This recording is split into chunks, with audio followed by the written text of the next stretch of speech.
महासागरीय जल का तापमान, लवणता एवं निक्षेप, ओशन वाटर टेम्परेचर, सैलिनिटी और डिपोजिशन।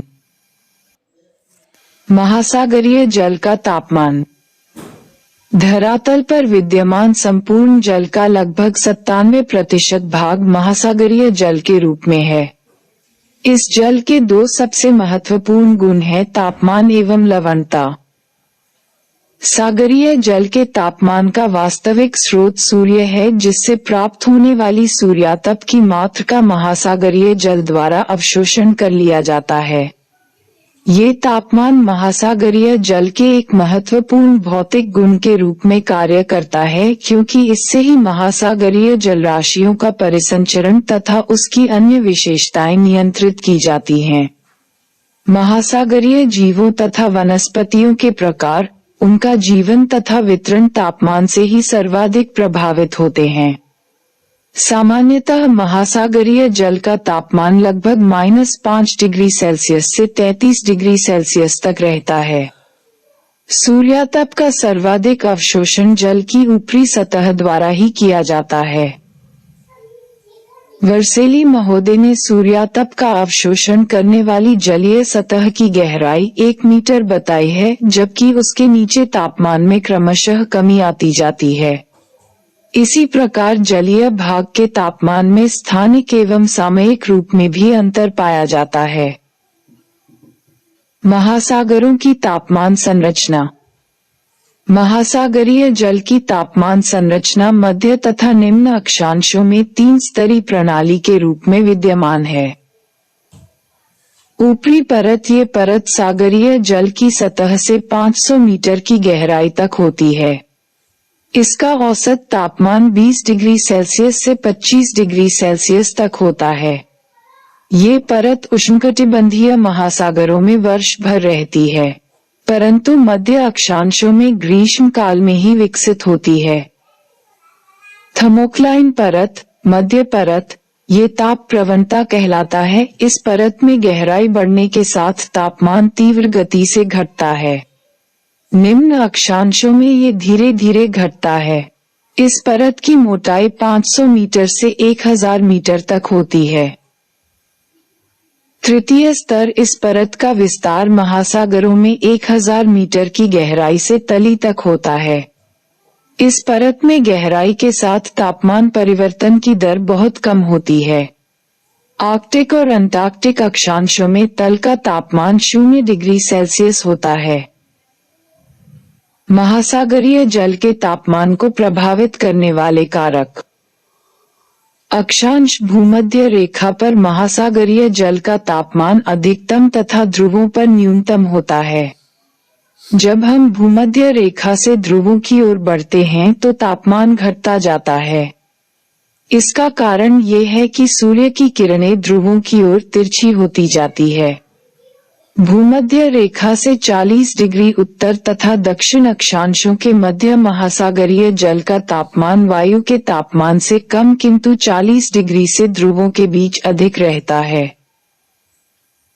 प्रचलित पवनें अपने साथ समुद्र तल के जल को बहा ले जाती है। इसकी पूर्ति के लिए समुद्र के निचले भाग से ठंडा जल ऊपर आ जाता है। इस प्रकार जिस ओर वायु चलती है वहां का तापमान कम होता है।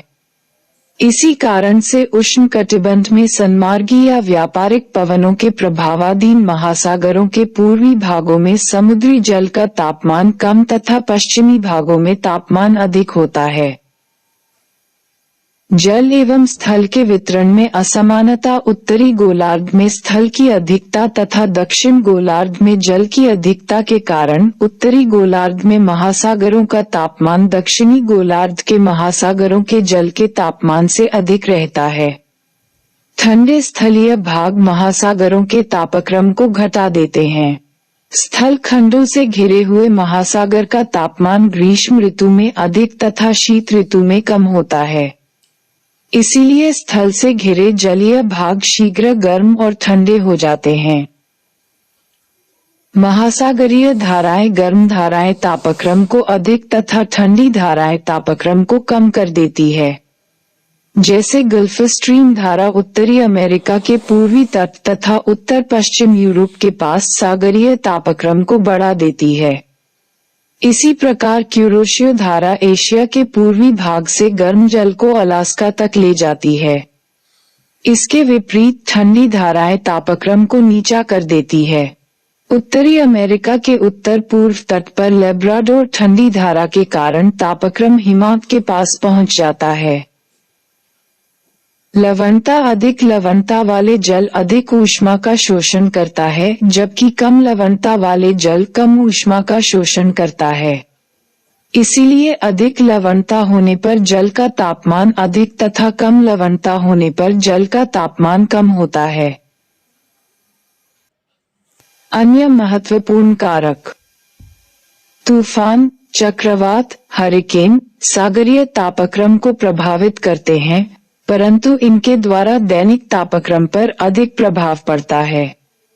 निम्न अक्षांशों में स्थित सागरों का तापक्रम उच्च अक्षांशों में स्थित सागरों के तापमान से अधिक होता है। भूमध्य रेखीय भागों में तापक्रम अत्यधिक वर्षा के कारण उच्च नहीं होता है। इसी प्रकार अक्षांशीय दृष्टि से विस्तृत सागरों का तापक्रम देशांतरीय दृष्टि से विस्तृत सागरों के तापक्रम से कम होता है। महासागरीय भागों में तापमान का वितरण। महासागरीय भागों में भूमध्य रेखा के समीपवर्ती क्षेत्रों में वर्ष भर उच्च तापमान की दशा मिलती है, जबकि ध्रुवों की ओर जाने पर तापमान क्रमशः घटता जाता है। भूमध्य रेखा पर औसत वार्षिक तापमान 26 डिग्री से ग्रे पाया जाता है। 20 डिग्री अक्षांशों पर तापमान घटकर 23 डिग्री से ग्रे, 40 डिग्री अक्षांशों पर 14 डिग्री से ग्रे तथा 60 डिग्री अक्षांशों पर 1 डिग्री से ग्रे हो जाता है। महासागरीय जल की ताप रेखा 0 डिग्री से ग्रे ध्रुवों के चारों ओर एक टेढ़ा मेढ़ा वृत्त बनाती हुई दर्शाई जाती है। तापक्रम में ये गिरावट साधारण तथा प्रत्येक अक्षांश आगे बढ़ने पर 0.5 डिग्री फ़ारेनहाइट की दर से होती है। सभी महासागरों का औसत वार्षिक तापक्रम 63 डिग्री फ़ारेनहाइट निश्चित किया गया है। उत्तरी गोलार्ध का औसत वार्षिक तापक्रम 67 डिग्री फ़ारेनहाइट एवं दक्षिणी गोलार्ध का 61 डिग्री फ़ारेनहाइट होता है। दक्षिणी गोलार्ध में जल की अधिकता के कारण तापक्रम कम होता है। महासागरीय भागों में सर्वाधिक तापमान उष्णकटिबंधीय घिरे हुए सागरों में अंकित किया जाता है। लाल सागर में ग्रीष्मकाल में सतह के जल का औसत तापमान 30 डिग्री से ग्रे तक मापा जाता है। प्रचलित पवनों एवं महासागरीय जलधाराओं के कारण महासागरीय भागों की समताप रेखाएं अक्षांश रेखाओं के समानांतर न होकर विक्षेपित रूप में खींची जाती हैं। उष्णकटिबंधीय भागों में व्यापारिक पवनों के कारण महासागरों के पूर्वी भाग का तापमान उनके पश्चिमी भाग के तापमान की अपेक्षा कम पाया जाता है। इसी प्रकार समशीतोष्ण कटिबंधीय क्षेत्रों में पछुआ पवनों के प्रभाव से महासागरों के पूर्वी भाग का तापमान पश्चिमी भागों की अपेक्षा अधिक रहता है। सूर्यातप की प्राप्ति महासागरों की सतह वाले जल द्वारा ही की जाती है, इसलिए गहराई के साथ साथ तापमान में कमी आती जाती है। इसका कारण अधिक गहराई तक सूर्य की किरणों का प्रवेश न कर पाना भी है। धरातलीय भागों के समान महासागरीय भागों में तापमान के नीचे की ओर घटते जाने की कोई निश्चित दर नहीं है, क्योंकि निम्न स्तरीय जल के ऊपर आ जाने, सघन धरातलीय जल के नीचे चले जाने, स्थानीय उच्च सूर्यातप की प्राप्ति एवं अधःतलीय जलमग्न अवरोधों के कारण इसकी दर प्रभावित होती है। महासागरीय जल की लवणता। महासागरीय जल में अनेक प्रकार के लवणों के घोल के रूप में मिले होने के कारण ही उसके जल में खारापन पाया जाता है। ये समुद्र जल का एक विशिष्ट भौतिक गुण है। सामान्य रूप में लवणता का अर्थ है समुद्र में घुले हुए लवणों की कुल मात्रा, जिसे लवण का भाग 1000 ग्राम के रूप में मानते हैं अथवा हौदा के रूप में मापते हैं। ये सागर की गतिकीय या ऊष्मागतिकीय संचरणों, पारिस्थितिकी तंत्र एवं अन्य भौतिक दशाओं जैसे तापमान, घनत्व, विद्युत सुचालकता आदि को प्रभावित करता है। महासागरीय जल की औसत लवणता 35 ग्राम 1000 किग्रा में 35 ग्राम होती है। महासागरीय जल की लवणता से सागरीय जीव एवं वनस्पतियां प्रभावित होते हैं। लवणता के कारण ही महासागरीय जल का हिमांक, फ्रीजिंग पॉइंट तथा उसका क्वथनांक बिंदु, बॉइलिंग पॉइंट, सामान्य जल की अपेक्षा अधिक पाए जाते हैं। सागरीय जल में लवणता की मात्रा अधिक होने पर उसका वाष्पीकरण भी धीमी गति से संपन्न होता है एवं उसका घनत्व बढ़ जाता है।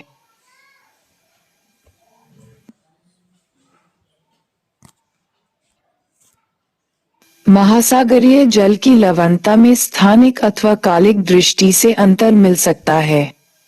जैसे अयनवर्ती भागों में कर्क एवं मकर रेखाओं के पास अधिक ताप होता है, इसलिए वाष्पीकरण भी अधिक होता है और पानी की आपूर्ति न होने से इस भाग में लवणता अधिक पाई जाती है, जबकि भूमध्य रेखीय भागों में उच्च तापक्रम होते हुए भी घनघोर वृष्टि के कारण लवणता कम मिलती है। महासागरीय जल में मिलने वाली लवणता का सबसे प्रमुख स्रोत पृथ्वी है।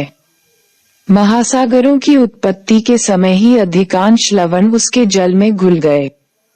उसके पश्चात स्थलीय भागों से प्रवाहित होकर सागरों में गिरने वाली नदियों तथा सागरीय लहरों से तटीय भागों के किए जाने वाले अपरदन के परिणामस्वरूप लवणों की कुछ न कुछ मात्रा निरंतर महासागरों में मिलती ही रहती है, जिससे उसके जल में लवणता की मात्रा में वृद्धि होती जा रही है।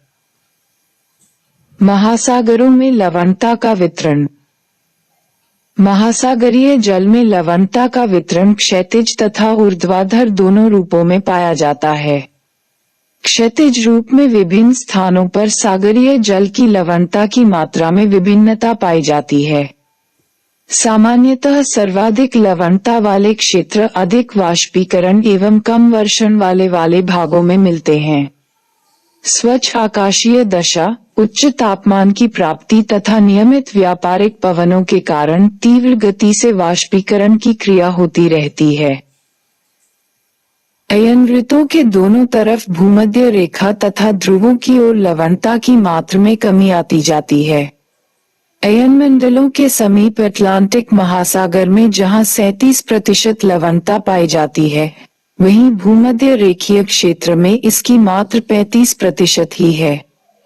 इसका कारण है कि भूमध्य रेखा के शून्य समीपवर्ती क्षेत्र में भारी वर्षा, उच्च सापेक्षिक आर्द्रता, अधिक मेघाच्छन्नता तथा शांत पेटी का प्रभाव निरंतर बना रहता है। इस प्रकार ध्रुवीय क्षेत्रों में वाष्पीकरण की न्यून मात्रा तथा बर्फ के पिघलने से निरंतर होने वाली मीठे जल की आपूर्ति के कारण लवणता की मात्रा कम पाई जाती है। यहाँ इसकी मात्रा 20% से 32% तक मिलती है। 0 खुले सागरों की अपेक्षा बंद सागरों में लवणता की मात्रा काफी विभिन्नता लिए हुए होती है। काला सागर में अनेक नदियों के गिरने के कारण लवणता की मात्रा बहुत ही कम 18% पाई जाती है, जबकि लाल सागर में नदियों के अभाव एवं तीव्र वाष्पीकरण के कारण 41% लवणता मिलती है। नदियों द्वारा लवणता की निरंतर आपूर्ति से अंतः सागरीय भागों तथा झीलों में लवणता की मात्रा काफी अधिक मिलती है। उदाहरण के लिए संयुक्त राज्य अमेरिका के ऊटा प्रांत की ग्रेट साल्ट लेक में 220%, मृतसागर या डेड सी में 238% तथा तुर्की की वान झील में 330% लवणता पाई जाती है, जो विश्व में सर्वाधिक खारी झील है। उत्तरी हिंद महासागर में 0°-10° अक्षांशों के मध्य 35.1414% लवणता पाई जाती है, परंतु बंगाल की खाड़ी में ये घटकर 30% हो जाती है, क्योंकि यहाँ गंगानदी के स्वच्छ जल की अपार राशि इस खारेपन को कम कर देती है, जबकि अरब सागर में लवणता 36% पाई जाती है, क्योंकि यहाँ अपेक्षाकृत शुष्क मौसम के कारण वाष्पीकरण अधिक होता है तथा नदियों द्वारा लाए गए जल की मात्रा कम होती है। लवणता की मात्रा कहीं पर तो गहराई के अनुसार घटती है, जबकि कहीं बढ़ती है। अक्षांशों के अनुसार परिवर्तित होने वाली लवणता की इस मात्रा को ठंडी एवं गर्म सागरीय धाराएं भी प्रभावित करती हैं।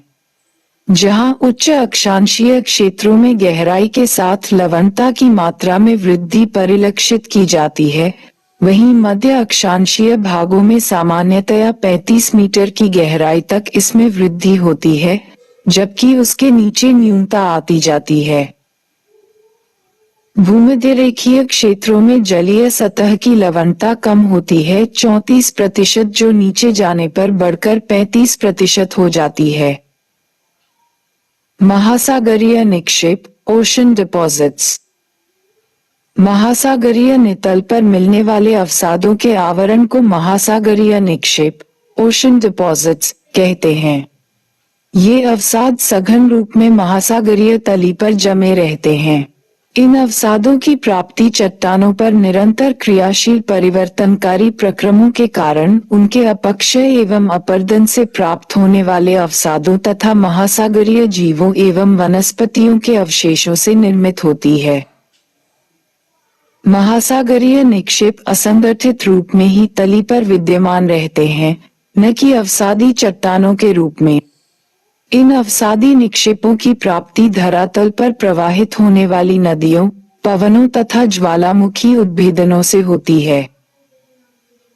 स्थिति के आधार पर महासागरीय निक्षेप दो प्रकार के होते हैं। स्थल जनित निक्षेप, जलजनित निक्षेप।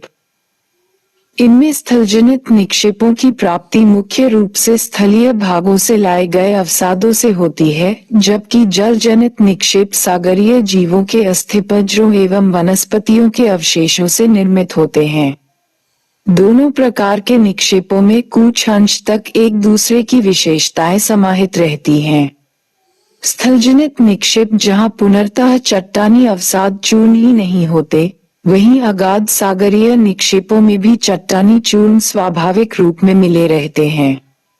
स्थलजनित निक्षेपों का जमाव महाद्वीपों के समीपवर्ती क्षेत्रों में ही पाया जाता है।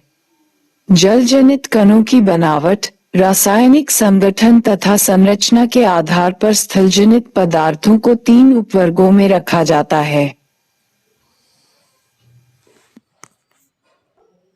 बजरी, ग्रेवल, रेत, सैंड, पंक, मड। इनमें बजरी का आकार 2 से लेकर 256 मिलीमीटर तक पाया जाता है। आकार बड़ा होने के कारण इन पदार्थों का जमाव महाद्वीपों के समीपवर्ती मैग्नेटिक भागों में ही हो जाता है। रेत के अंतर्गत बजरी से महीन आकार के कणों को शामिल किया जाता है, जिनका व्यास 1 से लेकर 1/16 मिलीमीटर तक होता है। यह नदियों एवं पवनों द्वारा सुगमता से दूर बहाकर ले जाया जाता है। रेत से छोटे अर्थात 1/32 मिलीमीटर से कम तथा 1/256 मिलीमीटर तक के व्यास वाले अत्यधिक महीन चट्टानी चूर्णों को पंक की संज्ञा दी जाती है। इनके भी 2 प्रकार हैं, सिल्फ तथा मृत्तिका। इन पदार्थों का जमाव 100 से 1000 फैम की गहराई तक शांत जल वाले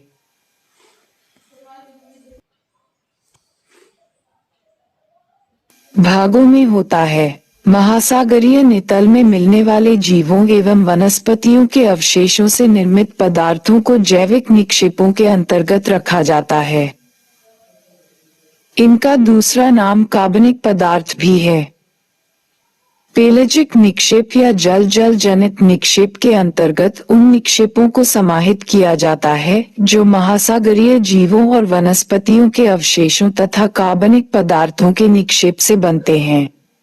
ये निक्षेप पिंकों के रूप में निक्षेपित होते हैं जिन्हें उफस कहते हैं। सागरीय निक्षेपों में सबसे अधिक 30.1% भाग में लाल मृत्तिका पाई जाती है। इसके अतिरिक्त टेरोपाड ऊस 0.4%, डाइटम ऊस 6.4% तथा रेडियोलरियन ऊस 3.4% भाग में पाई जाती है। इनमें बजरी का आकार 2 से लेकर 256 मिलीमीटर तक पाया जाता है। आकार बड़ा होने के कारण इन पदार्थों का जमाव महाद्वीपों के समीपवर्ती मैग्नेटिक भागों में ही हो जाता है। रेत के अंतर्गत बजरी से महीन आकार के कणों को शामिल किया जाता है जिनका व्यास 1 से लेकर 1/16 मिलीमीटर तक होता है। यह नदियों एवं पवनों द्वारा सुगमता से दूर बहाकर ले जाया जाता है। रेत से छोटे अर्थात 1/32 मिलीमीटर से कम तथा 1/256 मिलीमीटर तक के व्यास वाले अत्यधिक महीन चट्टानी चूर्णों को पंख की संज्ञा दी जाती है। इनके भी 2 प्रकार हैं, सिल्फ तथा मृत्तिका। इन पदार्थों का जमाव 100 से 1000 फैम की गहराई तक शांत जल वाले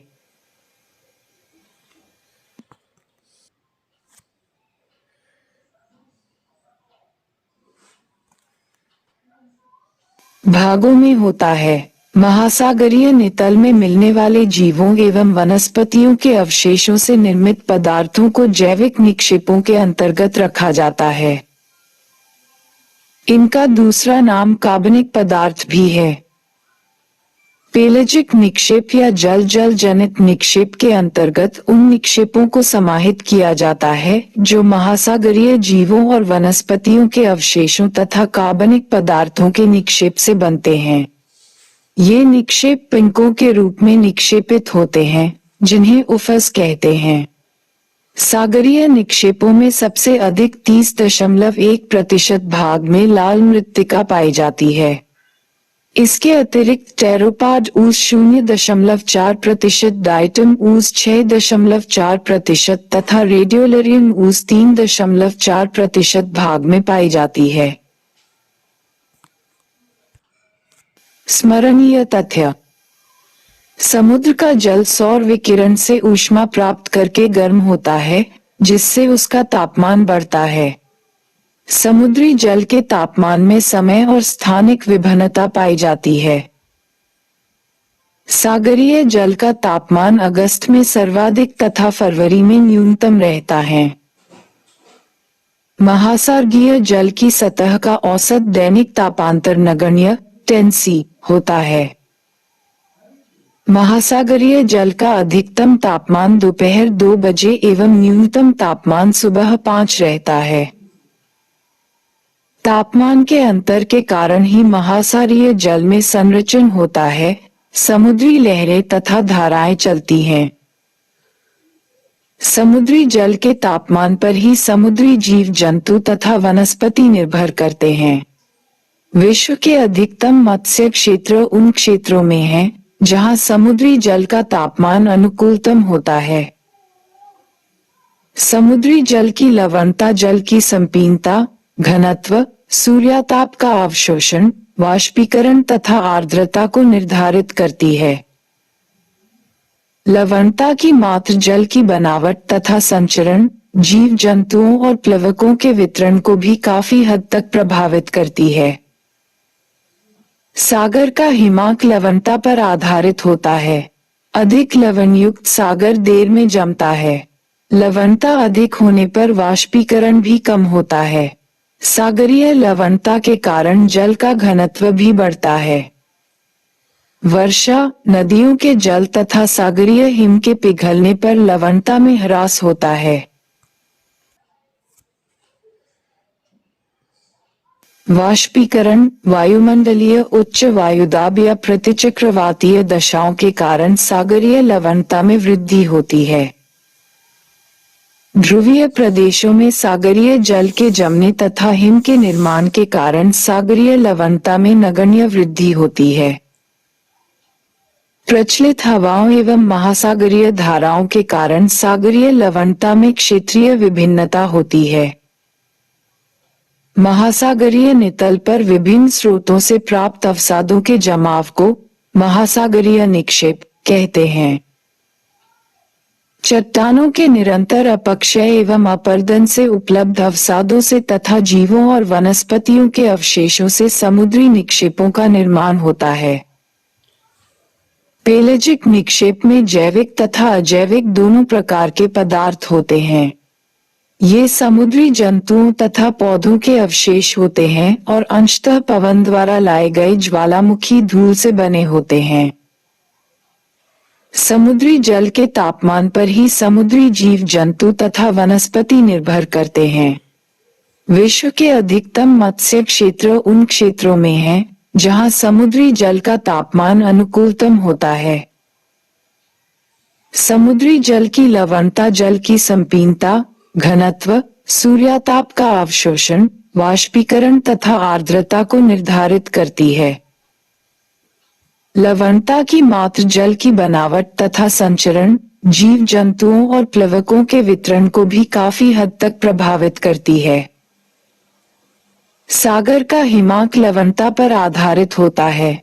अधिक लवणयुक्त सागर देर में जमता है। लवणता अधिक होने पर वाष्पीकरण भी कम होता है।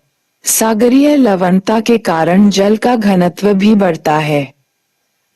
वर्षा, नदियों के जल तथा सागरीय हिम के पिघलने पर लवणता में ह्रास होता है। वाष्पीकरण, वायुमंडलीय उच्च वायुदाब या प्रतिचक्रवातीय दशाओं के कारण सागरीय लवणता में वृद्धि होती है। ध्रुवीय प्रदेशों में सागरीय जल के जमने तथा हिम के निर्माण के कारण सागरीय लवणता में नगण्य वृद्धि होती है। प्रचलित हवाओं एवं महासागरीय धाराओं के कारण सागरीय लवणता में क्षेत्रीय विभिन्नता होती है। महासागरीय नितल पर विभिन्न स्रोतों से प्राप्त अवसादों के जमाव को महासागरीय निक्षेप कहते हैं। चट्टानों के निरंतर अपक्षय एवं अपर्दन से उपलब्ध अवसादों से तथा जीवों और वनस्पतियों के अवशेषों से समुद्री निक्षेपों का निर्माण होता है। पेलेजिक निक्षेप में जैविक तथा अजैविक दोनों प्रकार के पदार्थ होते हैं।